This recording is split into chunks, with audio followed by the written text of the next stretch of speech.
میں نے اندازہ کر لیا، یقین کر لیا، اور اس کا آنکھوں دیکھا مشاہدہ کر لیا کہ جو لوگ احکام کی علتیں تلاش کریں گے وہی دین کے احکام کو چھوڑیں گے. اس کو بھی چھوڑ دو، اس کی بھی ضرورت نہیں ہے، اس کو بھی چھوڑ دو، اس کی بھی ضرورت نہیں ہے، اس کو بھی چھوڑ دو، اس کی بھی ضرورت نہیں ہے. ہاں سنو غور سے، جب مسلمان احکام کو ہلکا سمجھ کر چھوڑے گا تو اغیار اسلام کے احکام میں مداخلت کریں گے. تم یوں کر لو، تم یوں کر لو، اب تم یوں کر لو. ہمارا فرماتے تھے پہلے مسلمان دین کو بگاڑے گا پھر غیر دین کو مٹاویں گے. ہاں یہ ہے بات، پہلے مسلمان دین کو بگاڑے گا پھر وہ دین کو مٹاویں گے. یہ کہنا کہ انہوں نے یہ کر دیا، میں خدا کی قسم کھا کر کہہ سکتا ہوں اگر سارا باطل اگلا اور پچھلا ایک وقت میں جمع ہو جائے تو ایک استنجے کی لائن کی سنت کا مقابلہ نہیں کر سکتا. فرائض کا مقابلہ کریں گے، یہ فرائض کا مقابلہ کریں گے. ہم سمجھیں کہ جی ہم کیا کریں، قانونی ہے، کیا مطلب؟ تو میں نے عرض کیا کہ سنت میں عقل مت لڑانا، سنتوں میں عقل مت لڑانا بالکل. اس لیے کہ شاہ عبدالعزیز محدث دہلوی رحمۃ اللہ علیہ نے فتح العزیز میں جو کی تفسیر ہے اس میں ما انت بنعمت ربک بکاہن ولا مجنون، اس آیت کے ذیل میں کہ اللہ کے فضل سے آپ کاہن اور پاگل نہیں ہیں، اس آیت کے ذیل میں حدیث نقل کی ہے کہ اللہ تعالی نے عقل کو پیدا کر کے اس کے 100 حصے کیے. ایک حصہ اللہ تعالی نے ساری مخلوق پر تقسیم کیا ہے. جن احمقوں کے کہنے پر ہم دین کے احکام کو چھوڑتے ہیں ان تمام احمقوں کو جمع کر لیا جاوے اور جتنے ذی عقل ہیں سب کو جمع کر لیا جاوے تو ان سب کے حصے میں عقل کا 100واں حصہ آیا ہے. ان سب کے حصے میں عقل کا 100واں حصہ آیا ہے اور 99 حصے عقل کے تنہا محمد صلی اللہ علیہ وسلم کو دیے گئے ہیں. اب بتاؤ، اب بتلاؤ، چھوٹا سا کاروبار لیے بیٹھا ہے، چھوٹا سا کارخانہ لیے بیٹھا ہے، چھوٹا سا نظام حکومت لیے بیٹھا ہے اور یوں کہے کہ اس سنت کی کیا ضرورت ہے، تیری عقل کتنی ہے؟ ہاں صحابہ یہ جواب دیتے تھے، صحابہ جانتے تھے اس چیز کو، وہ جواب دیتے تھے. یہ تو یوں کہیں گے ان کے طریقے اختیار کرو تاکہ ہم اور یہ مل کر ساتھ چلیں جس سے دنیا میں امن و امان قائم ہو. دیکھو تو صحیح کیسے حماقت کے مشورے ہیں. ہاں ساتھ مل کر چلو تاکہ دنیا میں امن قائم ہو. کہ امن ساتھ مل کر چلنے سے قائم نہیں ہوگا، امن تو دین کے احکام پر جمع ہونے سے قائم ہوگا. ہاں یہ بات سمجھنی چاہیے کہ امن تو دین کے احکام قائم کرنے پر ہوگا. ان الذين امنوا وعملوا الصالحات سيجعل لهم الرحمن ودا، کہ ہم ان کے درمیان میں بے غرض محبت پیدا کریں گے اس شرط پر کہ ایمان اعمال صالحہ پر آویں. ہاں اس سے مسلمان کو امن نہیں ملے گا کہ یہ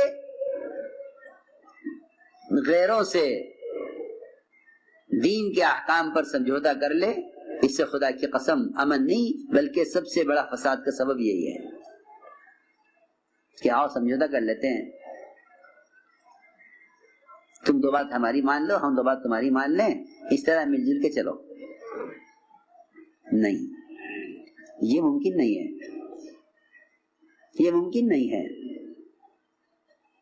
یہ ممکن نہیں کہ مسلمان اپنے دین کو بیچ دے حالات ٹھیک کرنے کے لیے، کہ تم دین کو بیچو گے حالات ٹھیک کرنے کے لیے.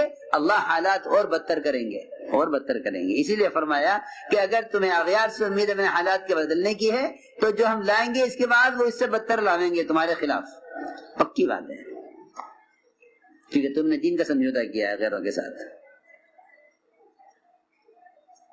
اس لیے عرض کر رہا ہوں کہ روزانہ ایمان کے حلقہ میں بیٹھ کر غیر کی باتوں کو سنا کرو. روزانہ لوگوں نے بھی اس کو لیا نہیں ہے کہ روزانہ وہ فارغ کریں مسجد میں ایمان کے حلقہ میں بیٹھ کر اللہ کے وعدوں کو اور غیب کے تذکروں کو سنیں تاکہ انہیں معلوم ہو کہ نظام کائنات کا کائنات سے کوئی تعلق نہیں ہے. ورنہ رفتہ رفتہ رفتہ اس پر آ جائیں گے یہ کہ مان لو یہ بات ہاں کہ اتنی بات کے ماننے میں کیا حرج ہے؟ یہ سنت چھوڑ دو نا، کیا بات ہے، سنتی تو ہے، چھوڑ دو، کیا ہے کہ سنتی تو ہے، اس پہ کیا ہٹنا؟ کہ جب تمہیں کوئی فرض سے روکے گا پھر دیکھنا، پہلے تم سنت چھوڑ دو۔ جی ہاں، سنو میری بات دھیان سے، کہ اگر سنت کے چھوڑنے سمجھوتا ہو جاوے تو کیا حرج ہے؟ سنو غور سے، ایک سنت چھوڑنے پر کیا ہو جائے؟ سمجھوتا ہو جائے تو کیا حرج ہے؟ کہ نہیں، جو سنت کو ہلکا سمجھ کر چھوڑیں گے وہ فرائض کو ضائع کرنے کی طرف جائیں گے۔ ہاں، دین تو ایک مکمل طریقے زندگی ہے۔ ہم میں فرق یہ ہے کہ وہ سنتوں کو چھوڑتے، کہ وہ سنتوں میں کرتے تھے سنت ہونے کی وجہ سے، ہم سنتوں کو چھوڑتے ہیں سنت ہونے کی وجہ سے، کہ چھوڑ دو یہ سنت ہے، اس کام کو چھوڑ دو کہ یہ سنت ہے۔ وہ عمل کرتے تھے کہ اس پہ عمل کرو کیونکہ یہ سنت ہے۔ تو ساری بات سمجھانے کے لیے عرض کر رہا ہوں کہ ایمان بالغیب سیکھو، تاکہ پتہ چلے کہ تمہارے دل میں شک ہے، یہ تمہارے دل میں نعوذ باللہ کفر ہے، یہ تمہارے دل میں ایمان ہے۔ کہ ایمان ہے تو ایمان بڑھے گا، شک ہے تو شک بڑھے گا، اور کفر ہے تو کفر بڑھے گا، لیکن خبر سب کے لیے۔ عجیب بات ہے، آپ نے خبر دی کہ جہنم میں درخت ہے، فرد نے کہا کیسے ہو سکتا ہے؟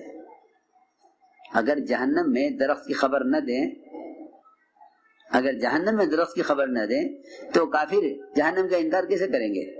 کیوں آئیں گے انکار پر کہ یہ کیسے ہو سکتا ہے کہ جہنم کی آگ اتنی سخت ہے اور اس میں درخت ہے؟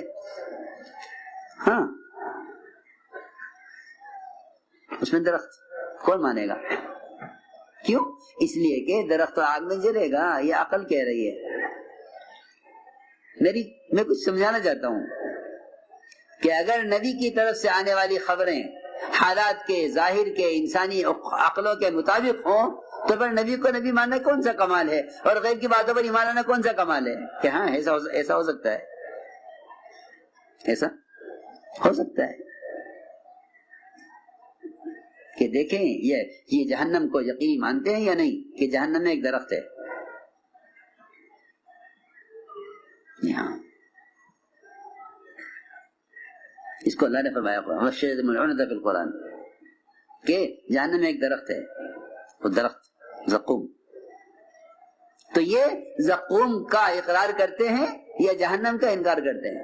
یہ بات ہے کہ ہم درخت کو اور آگ کو جمع کر کے دکھائیں گے، خبر ہے، مانو، نہیں مانتے ہو تو کفر ہے، پکی بات ہے۔ تو اس کو میں نے عرض کیا تھا کہ غیب کی خبریں آپ دیں گے، تو جب آپ نے معراج کی خبر دی تو ابو بکر صدیق نے فرمایا بالکل بات سچ ہے، حق ہے، آپ جو فرما رہے ہیں سچ ہے۔ انہوں نے کہا کیسے ہو سکتا ہے؟ 1 مہینے کا سفر زمین کا، یہاں سے بیت المقدس، بیت اللہ سے، اور وہاں سے آسمانوں کا سفر، اور کہتا رات کی اسی حصے میں ہو گیا۔ تو انکار کرنے والوں نے کہا کہ اچھا یہ بتائیے، ہمارا ایک قافلہ گیا ہے تجارتی ملک شام کی طرف، وہ ملا آپ کو راستے میں؟ گئے ہوں گے تو بتائیں گے۔ حضور اکرم صلی اللہ علیہ وسلم نے سارے اونٹوں کی تعداد، ان کے رنگ، کس رنگ کے کتنے اونٹ ہیں، کس اونٹ پر کیا سامان ہے، سارے سامان کی تفصیل بتا دی۔ ہیلو سنو، ہاں، تو اب ان کے پاس کوئی جواب نہیں ہے سوائے اس کے کہ یہ تو جادوگر ہیں، ان کو چھوڑ دو۔ ہاں، ایمان کون لاوے؟ ہاں۔ تو میرے دوستو عزیزو، یہ تھی بات کہ ایمان بالغیب سیکھو تاکہ نبی کی بات کو یقین کے ساتھ تسلیم کرو۔ ایمان بالغیب سیکھو تاکہ نبی کی بات کو یقین کے ساتھ تسلیم کرو۔ ایک ایک فرد کا ایمان ٹٹولا جاتا تھا، ایک ایک فرد کا، یوں نہیں تقریر ہو گئی 2-4 ہزار لاکھ مجمع بیٹھ گیا، بات سن لی چلے گئے، نہیں، ایسے نہیں ہوتا تھا۔ ایک ایک کا ایمان پرکھا جاتا تھا، پکڑ کے۔